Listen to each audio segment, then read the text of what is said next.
Ever green star rebel star Prabhas ఇవాళ పుట్టినరోజును ఘనంగా celebrate చేస్తుంటారు ఫ్యాన్స్. ప్రభాస్ బర్త్డే ఇప్పుడు పాన్ ఇండియా స్థాయిలో నోటెడ్ అకేషన్ గా మారింది. ఓవర్సీస్ లో యుఎస్, యూకే, జపాన్ ఇలా ప్రతి దేశంలోనూ ప్రభాస్ సినిమాల కోసం ఎదురు చూస్తూ ఉంటారు. తన మూవీలకు ఆయా దేశాల్లో వచ్చే box office collections Prabhas universal craze కు నిదర్శనంగా నిలుస్తూ ఉంటాయి.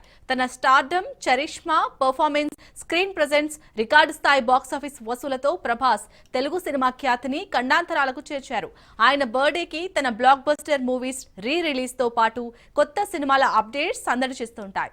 ఈ నెల 31న ప్రభాస్ కెరీర్ లో మైల్ స్టోన్ గా నిలిచే movie Baahubali the epic release అవుతుంది. బాహుబలి 2 చిత్రాలు కలిసి ఒకే పార్ట్ గా విడుదలకు వస్తుండటం మూవీ లవర్స్, ఫ్యాన్స్ లో ఆసక్తి కలిగిస్తుంది. తెలుగు వారు గర్వపడేలా ప్రభాస్ భారీ pan world movie lineup continue చేస్తున్నారు.